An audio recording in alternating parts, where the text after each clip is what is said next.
शांति। ओम शांति। आज है 25 जुलाई 2021 के अव्यक्त महावाक्य। रिवाइज है 20/2/88।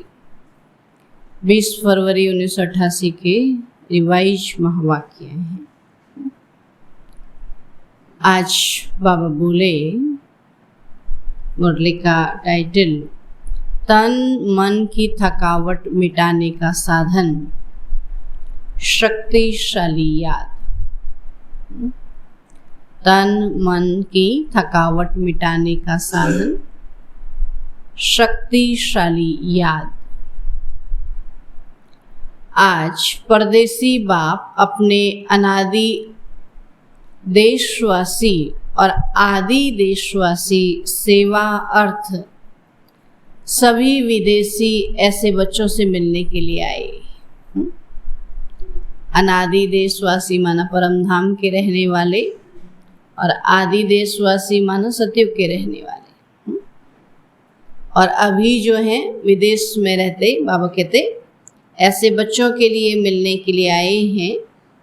बाप दादा जानते हैं कि यही मेरे सिकील अधे लाडले बच्चे हैं। अनादि देश परम धाम के निवासी हैं और साथ साथ सृष्टि के आदि के इसी भारत भूमि में जब सतयुगी स्वदेश था, अपना राज्य था जिसको सभी भारत कहते, तो आदि में इसी भारत देशवासी थे और इसी भारत भूमि में ब्रह्मा बाप के साथ साथ राज्य किया है ना। सतयुग में ब्रह्मा बाबा नारायण बना तो उन्हीं के साथ सभी ने राज्य किया है। अनेक जन्म अपने राज्य में सुख शांति संपन्न अनेक जीवन व्यतीत किए हैं। इसलिए आदि देशवासी होने के कारण भारत भूमि से दिल का स्नेह है। बाबा कहते आदि देशवासी पहले पहले देवता बनने के कारण विशेष भारत भूमि से दिल का स्नेह है। चाहे कितना भी अभी अंत में भारत गरीब व धूल मिट्टी वाला बन गया है, फिर भी अपना देश तो अपना ही होता है ना। तो आप सभी की आत्मा का अपना देश, आत्मा का अपना देश हो गया परम धाम। तो आप सभी की आत्मा का अपना देश और शरीरधारी देवता जीवन का अपना देश कौन सा था? अब कहते भारत ही था ना। जब देवता थे तो भारत में ही थे। तो कितने जन्म भारत भूमि में रहे हो वह याद है।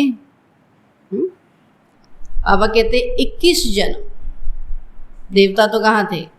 भारत में, विदेश में थोड़ी थे। तो 21 जन्मों का वर्षा सभी ने बाप से प्राप्त कर लिया है। इसलिए 21 जन्म की तो गारंटी है ही है। तो बाद में भी हर एक आत्मा के कई जन्म भारत भूमि में ही हुए। अब कहते 21 जन्म की भारत में तो गारंटी है ही है, लेकिन बाद में भी जो विदेशों में गए हैं उनके कई जन्म क्या हुए? भारत में ही हुए। क्योंकि जो ब्रह्मा बाप के समीप आत्माएं हैं, समान बनने वाली आत्माएं हैं, वह ब्रह्मा बाप के साथ साथ आपे ही पूज्य और आपे ही पुजारी का पाठ भी साथ में बजाती हैं। सतयुग में पूज्य, फिर द्वापर से पुजारी बने। तो द्वापर युग के पहले भक्त आप ब्राह्मण आत्माएं बनती हो। सुना? आदि स्वर्ग में इसी देश के वासी थे और अनेक बार भारत भूमि के देशवासी हो। बाबा कहते विदेश से पहले कहाँ थे, भारत में ही थे और भारत देश के ही वासी थे। इसलिए ब्राह्मणों के अलौकिक संसार मधुबन से अति प्यार है। तो यह मधुबन ब्राह्मणों का छोटा सा संसार है। क्या कहते हैं, ब्राह्मणों का जो घर है वो मधुबन है। तो ये ब्राह्मणों का छोटा सा संसार है। तो यह संसार बहुत अच्छा लगता है ना। यहाँ से जाने की दिल नहीं होती है ना। जब मधुबन चले जाते, पहुंच जाते, तो क्या कहते हैं, अभी यहाँ से वापस नहीं जाना है।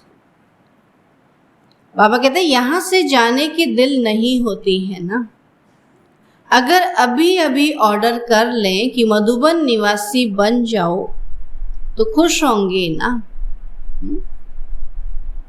या यह संकल्प आएगा कि सेवा कौन करेगा, तो सेवा के लिए तो जाना ही चाहिए, है ना। बाबा कहते मधुबन भी जाना है और मधुबन से वापस फिर सेवा के लिए अपने अपने क्षेत्र में भी जाना है। तो बाप दादा कहे बैठ जाओ, फिर भी सेवा याद आएगी। चलो बाबा कहते मधुबन में ही बैठ जाओ, तो कितना समय बैठेंगे। बाबा कहते फिर क्या याद आएगी, फिर सेवा याद आएगी। बाबा से कहते बाबा मधुबन में ही रहना, बाबा कहते चलो मधुबन बैठ जाओ, फिर कहेंगे सेवा कौन करेगा। तो बाप दादा कहे बैठ जाओ, तो फिर भी सेवा याद आएगी। तो सेवा कराने वाला कौन है। बाबा कहते जो बाप का डायरेक्शन हो, श्रीमत हो, उसको उसी रूप में पालन करना, इसको कहते हैं सच्चा आज्ञाकारी बच्चा। तो बाप दादा जानते हैं कि मधुबन में बिठाना है या सेवा पर भेजना है ना। जितनी भी दीदी दादियाँ थी सब पहले सेवा पे थी, फिर धीरे धीरे बाबा ने क्या किया, सेवा में जिम्मेवार औरों को बनाया, तो दादियों को मधुबन में बिठाया। तो बाबा कहते बाबा जिम्मेवार है ना कि सेवा में भेजना है या मधुबन में बिठाना है। तो ब्राह्मण बच्चों को हर बात में एवर रेडी रहना है। अभी अभी जो डायरेक्शन मिले उसमें एवर रेडी रहना है। संकल्प मात्र भी मन मत मिक्स न हो। इसको कहते हैं श्रीमत पर चलने वाली श्रेष्ठ आत्मा। बाबा ने कहा और बच्चों ने किया। तो यह तो जानते हो ना कि सेवा के जिम्मेवार बाप दादा है या आप हो, कौन है। इस जिम्मेवारी से तो आप हल्के हो ना, कि जिम्मेवारी का थोड़ा थोड़ा बोझ है। जिम्मेवारी बाबा की है, हमारी थोड़ी है। बाबा कहते हैं इस जिम्मेवारी से तो हल्के हो ना, या हमारे ऊपर जिम्मेवारी है। बाबा कहते हैं इतना बड़ा प्रोग्राम करना है, यह करना है, यह बोझ तो नहीं समझते हो ना। करावनहार करा रहा है, करावनहार एक ही बाप है, और किसी की भी बुद्धि को टच कर विश्व सेवा का कार्य कराते रहे हैं और कराते रहेंगे। सुना, बाबा कहते किसी की भी बुद्धि को टच करके बाबा अभी तक भी सेवा कराते रहे हैं और आगे भी कराते रहेंगे। सिर्फ निमित्त बच्चों को इसलिए बनाते हैं कि जो करेगा सो पाएगा। तो पाने वाले बच्चे हैं, बाप को पाना नहीं है। अगर बाबा करेगा तो बाबा पाएगा ना, तो बाबा को तो पाना ही नहीं। तो प्रारब्ध पाना या सेवा का फल अनुभव होना, यह आत्माओं का काम है। इसलिए निमित्त बच्चों को बनाते हैं तो साकार रूप में भी सेवा कराने का कार्य देखा, और अभी अव्यक्त रूप में भी करावनहार बाप अव्यक्त ब्रह्मा द्वारा भी सेवा करा रहा है ना। तो ये भी देख रहे हो। अव्यक्त सेवा की गति और ही तीव्र गति ना। साकार में तो फिर भी कहीं जा पाते हैं, कहीं नहीं जा पाते हैं, लेकिन अव्यक्त होकर के तो और तीव्र गति से सेवा होती है। कराने वाला करा रहा है और आप कठपुतली के समान नाच रहे है ना। हम समझते हैं हम करते हैं, लेकिन बाबा क्या कहता, कराने वाला बाबा करा रहा है, हम तो केवल कठपुतली हैं, है ना। कठपुतली के समान नाच रहे हो तो यह सेवा भी एक खेल है।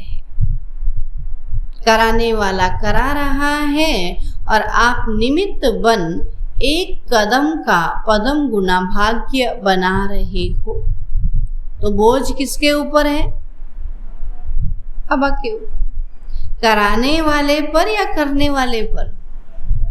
कराने वाले पर। तो बाप तो जानते हैं यह भी बोझ नहीं है। आप बोझ कहते हो तो बाबा भी बोझ शब्द कहते हैं, है ना। बाबा कहते वैसे बोझ है नहीं, लेकिन बच्चे बोझ बोझ कहते, इसलिए बाबा भी बोझ शब्द यूज करते। बाप के लिए तो सब हुआ ही पड़ा है। सिर्फ जैसे लकीर खींची जाती है तो लकीर खींचना बड़ी बात लगती है क्या? तो ऐसे बाप दादा सेवा कराते हैं तो सेवा भी इतनी ही सहज है जैसे एक लकीर खींचना। बाबा कहते हैं रिपीट कर रहे हैं और निमित्त खेल कर रहे। तो जैसे माया का विघन खेल है, तो सेवा भी मेहनत नहीं लेकिन खेल है। जैसे माया के लिए भी क्या कहते हैं, माया आई तो ये भी खेल है, विघन नहीं है। तो बाबा के ऐसे सेवा भी क्या है, मेहनत नहीं है लेकिन खेल है, और खेल करना तो सभी को अच्छा ही लगता है। ऐसे समझने से सेवा में सदा ही रिफ्रेशमेंट अनुभव करेंगे। जैसे कोई खेल किस लिए करते हैं? थकने के लिए नहीं करते, रिफ्रेश होने के लिए खेल करते हैं। क्या कहते हैं, ये खेल खेलेंगे तो हम क्या हो जाएंगे, रिफ्रेश हो जाते हैं, बुद्धि रिफ्रेश हो जाती है। भले थकते भी हैं लेकिन फिर भी अपने को क्या समझते हैं, रिफ्रेश। तो चाहे कितना भी बड़ा कार्य हो लेकिन ऐसा ही अनुभव करेंगे जैसे खेल करने से रिफ्रेश हो जाते हैं। चाहे कितना भी थकाने वाला खेल हो लेकिन खेल समझने से थकावट नहीं होती है। अगर खेल समझ में आ गया तो फिर थकावट नहीं होती है, क्योंकि अपने दिल की रुचि से खेल किया जाता है ना। जैसे आजकल देखो बच्चे मोबाइल्स में लगे रहते हैं, सारा दिन सारी रात लगे, उसको बोलो थकते नहीं हो, नींद नहीं आती, बोलो किस बात की थकान, तो खेल है ना। और खेल में उनकी नींद भूख प्यास सब खत्म हो जाती है ना। तो खेल है, उसमें वो थक नहीं रहे हैं बल्कि क्या हो रहे हैं, रिफ्रेश हो रहे हैं। तब बाबा कहते अपने दिल की रुचि से खेल किया जाता है। चाहे खेल में कितना भी हार्ड वर्क करना पड़े लेकिन वह भी मनोरंजन लगता है, क्योंकि अपने दिल से करते है ना। कोई जबरदस्ती खेल कराए और कोई अपने दिल से करे, उसमें बहुत अंतर है। नहीं, अपने दिल से खेल करते हैं तो मनोरंजन लगता है। और कोई लौकिक कार्य बोझ मिसल होता है, निर्वाह अर्थ करना ही पड़ेगा, ड्यूटी समझ करते, इसलिए मेहनत लगती है। क्या समझते हैं, ड्यूटी है और हमको ये करना पड़ेगा, इसलिए मेहनत लगती है। चाहे शारीरिक मेहनत का चाहे बुद्धि की मेहनत का काम है, लेकिन ड्यूटी समझ करने से थकावट अनुभव करेंगे, क्योंकि वह दिल की खुशी से नहीं करते हैं। तो जो अपने मन के उमंग से खुशी से कार्य किया जाता, उसमें थकावट नहीं होती है ना। हमको किसी ने कार्य बता दिया, मन नहीं है ना, और हल्का सा भी कार्य है तो भी क्या समझेंगे, बोझ समझ करके उस कार्य को करेंगे। और कोई कार्य ऐसा बहुत भारी भी है और हम अपनी खुशी से कर रहे हैं, अपने मन से कर रहे हैं, तो भी क्या होता है, हल्का फील होता है और थोड़ी देर में उसको कंप्लीट भी कर लेते हैं ना। तो उसमें थकावट भी नहीं होती, बोझ भी अनुभव नहीं होता। तो कहाँ कहाँ बच्चों के ऊपर सेवा के हिसाब से ज़्यादा कार्य भी आ जाता है, इसलिए भी कभी कभी थकावट अनुभव होती है। तो बाप दादा देखते हैं कई बच्चे अथक बन सेवा करने के उमंग उत्साह में भी रहते हैं, अथक होकर सेवा करते हैं, कोई भी सेवा में थकते नहीं, फिर भी हिम्मत रख आगे बढ़ रहे हैं। तो यह देख बाप दादा हर्षित भी होते हैं। फिर भी सदा बुद्धि को हल्का जरूर रखो। तो बाप दादा बच्चों के सब प्लान प्रोग्राम वतन में बैठे भी देखते रहते हैं। बच्चे जो भी प्रोग्राम बनाते हैं, उसके लिए प्लान करते हैं, तो वो सब वतन में बैठे देखते रहते हैं कि हर एक बच्चे की याद और सेवा का रिकॉर्ड बाप दादा के पास हर समय का रहता है। जैसे आपकी दुनिया में रिकॉर्ड रखने के कई साधन हैं, तो बाबा के पास साइंस के साधनों से भी रिफाइन साधन है, स्वतः ही कार्य करते रहते हैं, बाबा को कराना नहीं पड़ता, बाबा के साधन अपने आप कार्य करते रहते हैं। बाबा कहते हैं जैसे साइंस के साधन जो भी कार्य करते वह लाइट के आधार से करते, जब तक लाइट होगी तब तक कार्य करेंगे। और सूक्ष्म वतन तो है ही लाइट का, वहां तो क्या होगा फिर अपने आप से, वहां तो ऑन ऑफ करने की भी बात नहीं है ना, वहां तो है ही लाइट। तो साकार वतन की लाइट के साधन फिर भी प्रकृति के साधन हैं, लेकिन अव्यक्त वतन के साधन प्रकृति के नहीं, और प्रकृति रूप बदलती है, सतो रजो तमो में परिवर्तन होती है। तो इस समय तो है ही तमोगुणी प्रकृति, है ना, सब तमो प्रधान है, तो प्रकृति भी क्या हो गई, तमो प्रधान हो गई। इसलिए यह साधन आज चलेंगे, कल नहीं चलेंगे। ये साधन सब कलयुग में नहीं चलेंगे, सतयुग में, सॉरी कलयुग में हैं, लेकिन सतयुग में नहीं चलेंगे। लेकिन अव्यक्त वतन के साधन प्रकृति से परे हैं, इसलिए वह परिवर्तन में नहीं आते हैं ना। यहाँ तो देखो रोज रिफाइन होता जा रहा है, कल क्या था आज क्या है, और कल फिर और क्या रिफाइन हो जाएगा पता नहीं, है ना। यहाँ तो चेंज होते रहते हैं। तो जब चाहो सूक्ष्म वतन में, जब चाहो जैसे चाहो, सूक्ष्म साधन सदा ही अपना कार्य करते रहते हैं। इसलिए सब बच्चों के रिकॉर्ड देखना बाप दादा के लिए बड़ी बात नहीं। आप लोगों को तो साधनों को संभालना ही मुश्किल हो जाता है ना, इतने साधन है, इतने रिकॉर्ड हैं, कहाँ तक रिकॉर्ड करते रहेंगे कहते हैं ना, साधनों को संभालना ही मुश्किल हो जाता है। तो बाप दादा याद और सेवा का दोनों का ही रिकॉर्ड देखते हैं, क्योंकि दोनों का बैलेंस एक्स्ट्रा ब्लेसिंग देता है। बाबा की जब याद और सेवा का बैलेंस रखते हैं तो एक्स्ट्रा दुआएं मिलती हैं। तो जैसे सेवा के लिए समय निकालते हो, तो उसमें कभी नियम से भी ज्यादा लगा देते हो, है ना। सेवा के लिए समय निकालते तो सेवा में ज्यादा समय लगा देते हैं ना। सेवा में समय लगाना बहुत अच्छी बात है, और सेवा का बल भी बहुत मिलता है। और सेवा में बिजी होने के कारण छोटी छोटी बातों से बच भी जाते हैं, नहीं तो कोई बातें हल चलाने वाले, लेकिन सेवा में बिजी हैं तो उन बातों से बच भी जाते हो। तो बाप दादा बच्चों की सेवा पर बहुत खुश है, हिम्मत पर बलिहार चाहते हैं। लेकिन जो सेवा याद में और उन्नति में थोड़ा भी रुकावट करने के निमित्त होती है, तो ऐसी सेवा के समय को कम करना चाहिए। इतनी सेवा हो गई जो हमको याद करने का समय ही ना मिला, तो बाबा कहते ऐसी सेवा नहीं करनी है ना। ऐसी सेवा के समय को कम करना चाहिए, जैसे रात्रि को जागते हो 12 या 1 बजा देते हो तो अमृत वेला फ्रेश नहीं होगा। 12 बजे 1 बजे तक लगे पड़े हैं सेवा में, तो कहाँ से उठेंगे अमृत वेला, है ना।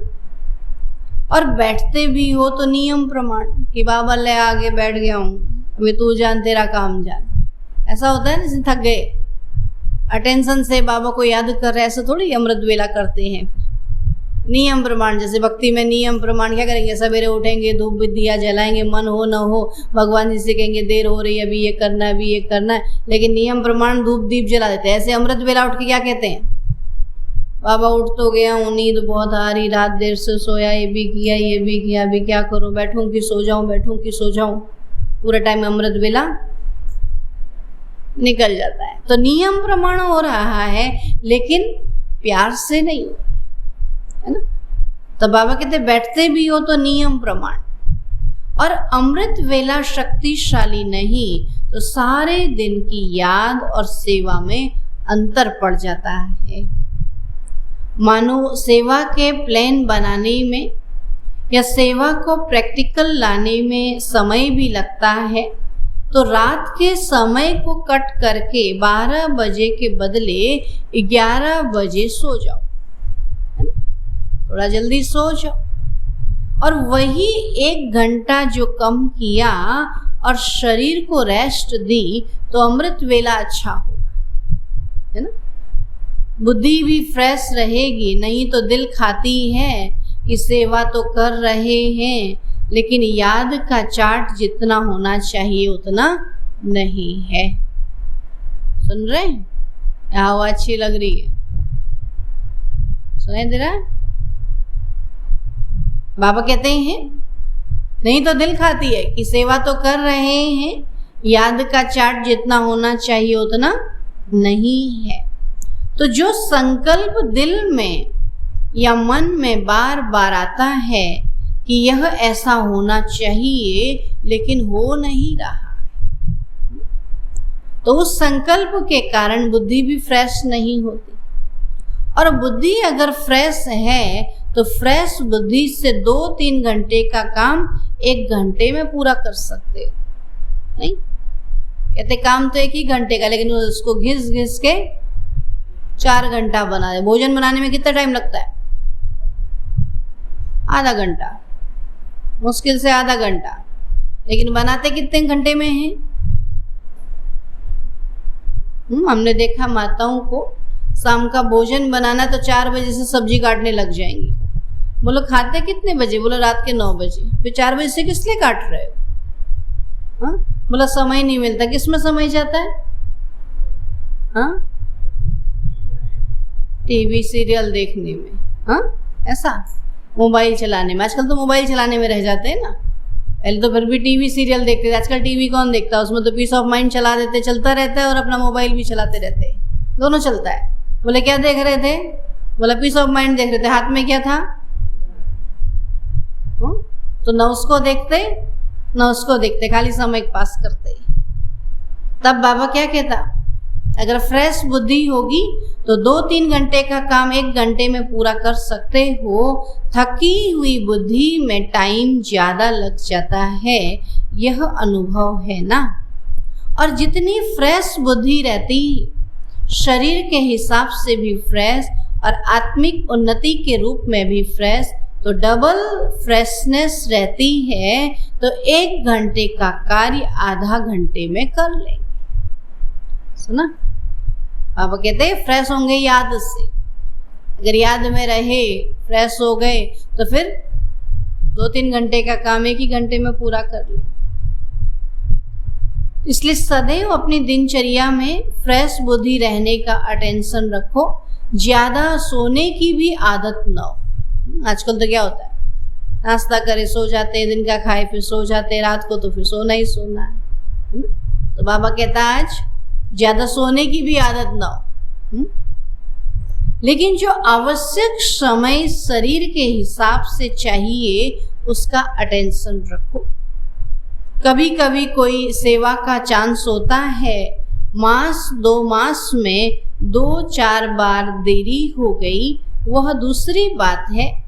लेकिन अगर नियमित रूप से शरीर थका हुआ होगा तो याद में फर्क पड़ेगा।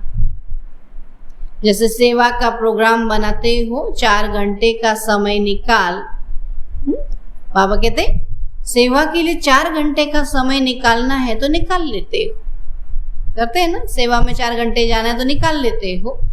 ऐसे याद का भी समय निश्चित निकालना ही है। लेकिन याद के लिए क्या होते हैं, अलबेले हो जाते, बोला अभी कर लेंगे तब कर लेंगे तब कर लेंगे, तो याद का समय तो यूं ही भगा देते हैं ना, काम में ही काट देते हैं। तब बाबा क्या कहता कि याद का समय निश्चित निकालना ही है, इसको भी आवश्यक समझ इस विधि से अपना प्रोग्राम बनाओ।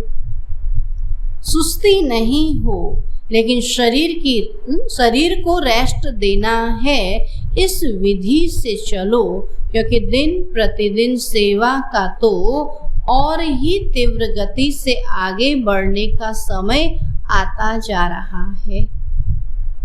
आप समझते हो, अच्छा यह 1 वर्ष का कार्य पूरा हो जाएगा, फिर रेस्ट कर लेंगे। ऐसे कहते हैं ना, माताएं तो खासकर ऐसे ही कहती है, मतलब भी आराम करती है, काम पूरा करती फिर आराम। और ये कहते कि अब शाम के 4-5 बज जाते, पता ही नहीं चलता है ना।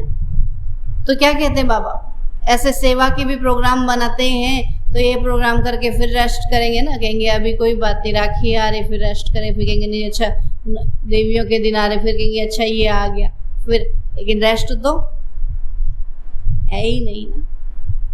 तब बाबा कहते हैं कि अच्छा 1 वर्ष का कार्य पूरा हो जाएगा, फिर रेस्ट कर लेंगे, ठीक कर लेंगे, याद को फिर ज़्यादा बढ़ा लेंगे।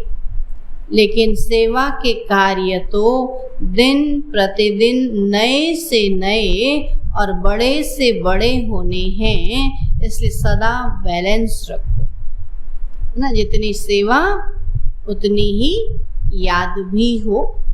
तो अमृत वेले फ्रेश हो, फिर वही काम सारे दिन में समय प्रमाण करो, तो बाप की ब्लेसिंग भी एक्स्ट्रा मिलेगी, है ना। बाबा दुआएं भी एक्स्ट्रा देंगे और बुद्धि भी फ्रेश होने के कारण बहुत जल्दी और सफलता पूर्वक कार्य कर सकेगी। समझा। तो बाप दादा देख रहे हैं बच्चों में उमंग बहुत है, इसलिए शरीर का भी नहीं सोचते ना, उमंग उत्साह से आगे बढ़ रहे हैं। तो आगे बढ़ाना बाप दादा को अच्छा लगता है, फिर भी बैलेंस अवश्य चाहिए।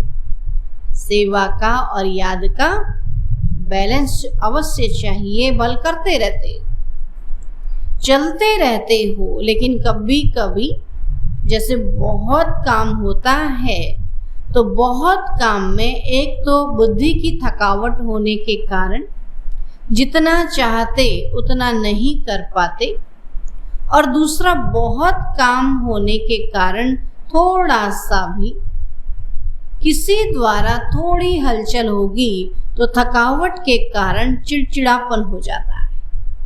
बहुत सेवा की है, फिर क्या होते हैं, थक जाते हैं, और किसी ने कुछ कहा तो चिड़चिड़े हो जाते हैं, और उससे खुशी कम हो जाती है। वैसे अंदर ठीक रहते हो, जैसे बाबा की याद है वैसे ठीक रहते हो, सेवा का बल भी मिल रहा है, खुशी भी मिल रही है, फिर भी शरीर तो पुराना है ना। शरीर से कितनी सेवा कराएंगे, थकेंगे तो फिर चिड़चिड़े तो होंगे ना। इसलिए टू मच में नहीं जाओ, बैलेंस रखो। याद के चार्ट पर थकावट का असर नहीं होना चाहिए। इतनी सेवा कर ली कि थक गए, अभी याद के समय नींद कर रहे हैं, बैठ ही नहीं पा रहे, तो बाबा कहते ऐसी सेवा से कोई फायदा नहीं। जो सेवा हमको याद में नहीं बैठने दे, बाबा कहते ऐसी सेवा नहीं, टू मच में नहीं जाओ, बैलेंस रखो, याद के चार्ट पर थकावट का असर नहीं होना चाहिए। जितना सेवा में बिजी रहते हो, बल कितना भी बिजी रहो, लेकिन थकावट मिटाने का विशेष साधन हर घंटे या 2 घंटे में 1 मिनट भी शक्तिशाली याद का अवश्य निकालो। बाबा कहते हर घंटे में 2 मिनट, 1 मिनट भी शक्तिशाली, 2 घंटे हो गए फिर 1 मिनट याद में बैठो। जैसे कोई शरीर में कमजोर होता है तो शरीर को शक्ति देने के लिए डॉक्टर्स 2-2 घंटे बाद ताकत की दवाई पीने के लिए देते हैं। टाइम निकाल दवाई पीनी पड़ती है ना, नहीं 2-2 घंटे के बाद पीना कहते तो क्या करते हैं, वे समय निकालते हैं और दवाई पीते हैं ना। तो बीच बीच में 1 मिनट भी अगर शक्तिशाली याद का निकालो तो उसमें A, B, C सब विटामिन आ जाएंगे ना। अगर बाबा की याद में रहेंगे तो याद से सारे विटामिन बाबा कहते आपके अंदर पहुंच जाएंगे। तो सुनाया था ना कि शक्तिशाली याद सदा क्यों नहीं रहती। तो जब हैं ही बाप के और बाप आपका सर्व संबंध है, दिल का स्नेह है, नॉलेजफुल हो और प्राप्ति के अनुभवी हो। बाबा कहते बाबा से हमारा सर्व, माता पिता गुरु बंधु सखा सब है, दिल का स्नेह है और नॉलेजफुल भी हो, और बाबा से क्या मिला, उस प्राप्ति के अनुभवी भी हो, फिर भी शक्तिशाली याद सदा क्यों नहीं रहती। सुना क्या कहता बाबा, सब जानते हैं बाबा कौन है, ये भी जानते हैं, हमारा उससे क्या संबंध है ये भी जानते हैं, उससे क्या प्राप्ति होती ये भी जानते हैं, लेकिन फिर भी सदा याद क्यों नहीं रहती है, उसका कारण क्या। बाबा कहते अपनी याद का लिंक नहीं रखते हैं, लिंक टूटता है। अभी बाबा को याद करेंगे, अभी किसी और को याद करेंगे तो बार बार क्या होता है, लिंक टूटता है। इसलिए फिर जोड़ने में समय भी लगता है, मेहनत भी लगती है और शक्तिशाली याद के बजाय कमजोर हो जाते हैं। बाबा क्या कहता, बार बार बाबा को याद करने में समय भी लगता है, लिंक टूटता है तो बार बार जोड़ने में समय लगता है ना। कहीं भी कनेक्शन कट हो जाए बिजली का, कैसा होता है, कहाँ से कट हुआ पहले तो वो देखना पड़ेगा, और मिल जाए फिर जोड़ने में समय लगता है ना। तो ऐसे याद का भी बाबा कहते कनेक्शन जोड़ने में फिर समय लगता है, लिंक टूटता है, इसलिए फिर जोड़ने में समय भी लगता है, मेहनत भी लगती है और शक्तिशाली के बजाय कमजोर हो जाते हैं। बाबा कहते हैं विस्मृति तो हो नहीं सकती, बोलते तो नहीं है, लेकिन कनेक्शन कट जरूर होता है, टूट जरूर जाता है। विस्मृति तो हो नहीं सकती, याद रहती है, लेकिन सदा शक्तिशाली याद स्वतः रहे, उसके लिए यह लिंक टूटना नहीं चाहिए। कि बाबा कौन है, मैं कौन हूँ, बाबा कहते ये याद न टूटे तो लिंक भी न टूटे। तो सदा बाबा कहते उससे लिंक जुड़ी रहे, टूटना नहीं चाहिए। हर समय बुद्धि में याद का लिंक जुटा रहे कि मुझे बाबा के सिवा और कुछ भी याद नहीं करना, बस बाबा बाबा बाबा। उसकी विधि यह है, यह भी आवश्यक समझो। घंटा 2 घंटा हुआ फिर 2 मिनट बाबा की याद में बैठे, फिर घंटा हुआ फिर याद में बैठे, तो याद में बैठते ही क्या हो जाएंगे, रिफ्रेश हो जाएंगे। तो जैसे वह काम समझते हो कि आवश्यक है और यह प्लान पूरा करके ही उठना है, इसलिए समय भी देते हो, एनर्जी भी लगाते हो, वैसे यह भी आवश्यक है। समय का ट्रैफिक कंट्रोल बजा तो उतने मिनट हमको याद अवश्य करना है। जैसे उस कार्य को आवश्यक समझते हो तो ऐसे याद को भी आवश्यक समझो जैसे वह काम समझते हो कि आवश्यक है। तो बाबा कहते वैसे यह भी आवश्यक है, इनको पीछे नहीं करो कि यह काम पहले पूरा करके फिर याद में कर लेंगे, नहीं। इसका समय अपने प्रोग्राम में पहले ऐड करो। जैसे सेवा के प्लान के लिए 2 घंटे का टाइम फिक्स करते हो। कोई भी सेवा करेंगे तो क्या कहते हैं, 2 घंटा ये सेवा है, चाहे मीटिंग करते हो चाहे प्रैक्टिकल करते हो। तो 2 घंटे के साथ साथ यह भी बीच बीच में करना ही है, यह ऐड करो, है ना। हमको याद, आपने भी देखा होगा पहले से भी कहीं भागवत चलती थी ना, कथा चलती थी। अभी तो पूरा टाइम ही म्यूजिक बजता है। पहले से कथा चलती थी तो बीच बीच में लगता था कथा में ही रम गए हैं, तो बीच में वो एक गाना निकालते थे और फिर उसमें भगवान को याद करते थे, है ना। और 1-2 मिनट के लिए वो गाना गाते थे और सभी भगवान को याद करते थे, फूल चढ़ाते थे। तो ऐसे बाबा कहते यहाँ भी 2 घंटे की मीटिंग है तो उसमें भी बीच में क्या करो, ब्रेक करो और 2 मिनट के लिए सब क्या करें, बाबा को याद करें। हमको याद है बाबा ने जब मुरली चलाई पीछे, तो बाबा अभी सुनते हैं ना ट्रैफिक कंट्रोल में कई बार बाबा की अव्यक्त आवाज़ आती है कि बच्चे 2 मिनट याद करो, सब साइलेंस हो जाओ। तो मुरली चलाते चलाते बाबा बीच में साइलेंस हो जाते थे और सबसे कहते थे अभ्यास करो, वतन में पहुंच जाओ। तो ऐसे ही फिर जब हम उस मुरली को पढ़ते थे वैसे ही फिर अपने अपने सेंटर्स पर भी सब करते थे। अभी तो क्या हो गया, मुरली सुनते हैं तो कंटिन्यू मुरली सुनते हैं, बीच में कोई ब्रेक नहीं होता है। लेकिन पहले से मुरली के बीच में ब्रेक होता था, है ना। ब्रेक करते थे, बीच में 5-10 मिनट योग करते थे, फिर मुरली चलाते थे कि देखो मुरली चलते चलते बाबा को भूल तो नहीं गए, है ना। बीच में ब्रेक करते थे, फिर 2 पेज जो मुरली सुने उसको पूछते थे और फिर आगे की मुरली सुनते थे, क्योंकि वरना क्या होता है, चौथे पेज में पहुंचे तो पीछे के 3 पेज गायब। तब बाबा क्या कहते हैं, 2 घंटे के प्रोग्राम में भी बीच बीच में क्या करो, याद को ऐड करो। जो 1 घंटे में प्लान बनाएंगे वो आधा घंटे में हो जाएगा, करके देखो। आपे ही फ्रेशनेस से 2 बजे आंख खुलती है वो दूसरी बात है, लेकिन कार्य के कारण जागना पड़ता है तो उसका इफेक्ट शरीर पर आता है। इसलिए बैलेंस के ऊपर सदा अटेंशन रखो। तो बाप दादा तो बच्चों को इतना बिजी देख यही सोचते हैं कि इन्हों के माथे की मालिश होनी चाहिए। बच्चे इतना सोचते, इतने प्लान बनाते हैं, तो बाबा क्या कहता, माथे की मालिश होनी चाहिए। सुना अभी कभी तो बाबा कहते पैर दबाते, द्रौपदी के पैर दबा, चरण दबाए कहता ना। आज कहता प्लान बनाते हैं ना सभी, तो आज कहाँ दर्द है सबके, हर किसी से पूछे तो क्या कहते हैं, सोच सोच के। इसलिए आज बाबा सर दबा रहा है। तो बाबा कहते हैं माथे की मालिश होनी चाहिए, लेकिन समय निकालेंगे तो वतन में बाप दादा मालिश भी कर देंगे। उसके लिए भी कहाँ जाना पड़ेगा, याद करना पड़ेगा, वतन तक जाना पड़ेगा ना।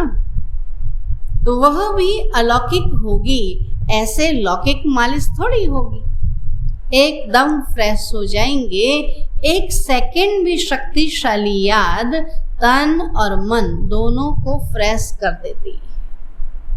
तो बाबा के वतन में आ जाओ, जो संकल्प करेंगे वह पूरा हो जाएगा। सुना क्या कहता है आज बाबा, याद में बाबा के वतन में पहुंच जाओ और जो संकल्प करेंगे वो पूरा हो जाएगा। चाहे शरीर की थकावट हो, चाहे दिमाग की, चाहे स्थिति की थकावट हो, बाप तो आए ही हैं थकावट उतारने। सुना, इसलिए आया बाबा। 63 जन्मों से पुकार पुकार के थक गए ना, तो बाबा अभी थकावट उतारने आए। तो आज डबल विदेशियों से पर्सनल रूरिहान कर रहे हैं। बहुत अच्छी सेवा की है और करते ही रहना है। सेवा बढ़ना यह ड्रामा अनुसार बना हुआ ही है। कितना भी आप सोचो अभी तो बहुत हो गया, लेकिन ड्रामा की भावी बनी हुई है, इसलिए सेवा के प्लान्स निकलने ही हैं और आप सबको निमित्त बन सेवा करनी ही है। ये भावी कोई बदल नहीं सकते।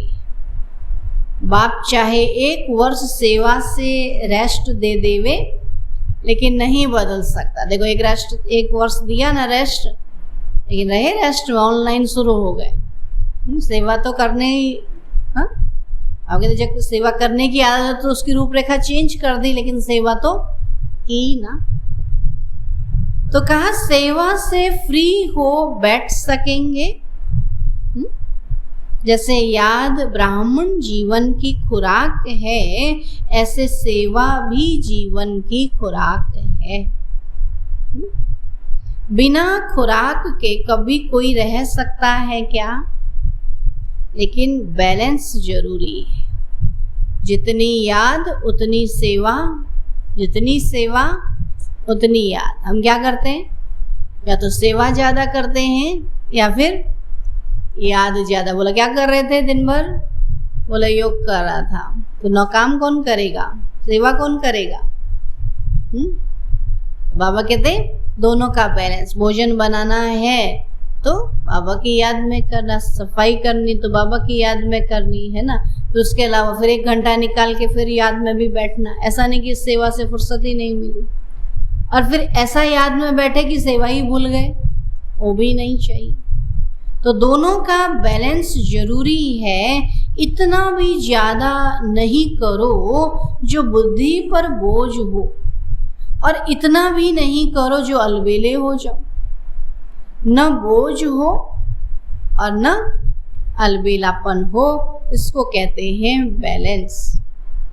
अच्छा, सदा याद और सेवा के बैलेंस द्वारा बाप की ब्लेसिंग के अधिकारी, सदा बाप के समान डबल लाइट रहने वाले, सदा निरंतर शक्तिशाली याद का लिंक जोड़ने वाले, सदा शरीर और आत्मा को रिफ्रेश रखने वाले, हर कर्म विधि पूर्वक करने वाले, सदा श्रेष्ठ सिद्धि प्राप्त करने वाले, ऐसे श्रेष्ठ समीप बच्चों को बाप दादा का याद प्यार और नमस्ते।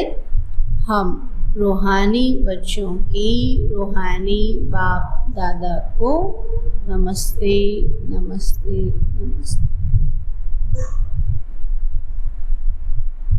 आज का वरदान है श्रेष्ठ तकदीर की स्मृति द्वारा। श्रेष्ठ तकदीर की स्मृति द्वारा अपने समर्थ स्वरूप में रहने वाले सूर्यवंशी पद के अधिकारी भव। श्रेष्ठ तकदीर की स्मृति द्वारा अपने समर्थ स्वरूप में रहने वाले सूर्यवंशी पद के अधिकारी भव। बाबा कहते हैं जो अपनी श्रेष्ठ तकदीर को सदा स्मृति में रखते हैं, वो समर्थ स्वरूप में रहते हैं कि मैं किसकी हूँ, मुझे किसने चुना ना, और कितना बड़ा भाग्य है भगवान का साथी बना। तो जिनको ये याद रहता है वो सदा समर्थ स्वरूप अर्थात शक्तिशाली रूप में रहते हैं। उन्हें सदा अपना अनादि आत्मिक असली स्वरूप स्मृति में रहता है। कभी नकली फेस धारण नहीं करते। कई बार माया नकली गुण और कर्तव्य का स्वरूप बना देती है। किसी को क्रोधी, किसी को लोभी, किसी को दुखी, किसी को अशांत बना देती है, लेकिन असली स्वरूप इन सब बातों से परे है। तो जो बच्चे अपने असली स्वरूप में स्थित रहते हैं वह सूर्यवंशी पद के अधिकारी बन जाते हैं। सदात्मिक स्वरूप में रहते हैं, असली स्वरूप में रहते हैं, वही सूर्यवंशी पद के अधिकारी बन जाते हैं। स्लोगन है सर्व पर रहम करने वाले बनो, तो अहम और वहम समाप्त हो जाएगा। सर्व पर रहम करने वाले बनो, तो अहम और वहम समाप्त हो जाएगा। ठीक है, आज बाबा ने कहा रिफ्रेश होने के लिए शक्तिशाली याद में रहना, याद और योग और सेवा का बैलेंस रखना। आज की दीदी जी की विशेषता है सदा शुभ भावना, शुभ कामना संपन्न संकल्प। दीदी जी ने स्वयं प्रति सर्व कामनाएं समाप्त कर सभी के लिए शुभकामनाएं रखी। हर एक के प्रति दीदी की सदा यही शुभ भावना रहती कि यह केवल ब्रह्मा कुमार कुमारी नहीं, लेकिन सच्चा तपस्वी कुमार तपस्वी कुमारी बने। तपस्या के बल से अपने पुराने संस्कारों को परिवर्तन करे। दीदी जी कहती, अगर कोई स्वयं को सचमुच बदलना चाहते हैं तो वे अपने आप को खुद ही पढ़ावे। अपना टीचर आप ही बने। दूसरा कोई नंबर देगा तो क्या कहेंगे, कम दिया ज़्यादा दिया। इसलिए देखो कि जैसा बाबा पढ़ाता है हम वैसा ही पढ़ते हैं। कहीं श्रीमत में मनमत तो मिक्स नहीं होती है ना। तो इसलिए अपना टीचर अपने आप बन करके अपने आप को पढ़ाना है। अब कहते हैं अपने को श्रेष्ठ लायक बनाना है। ओम शांति।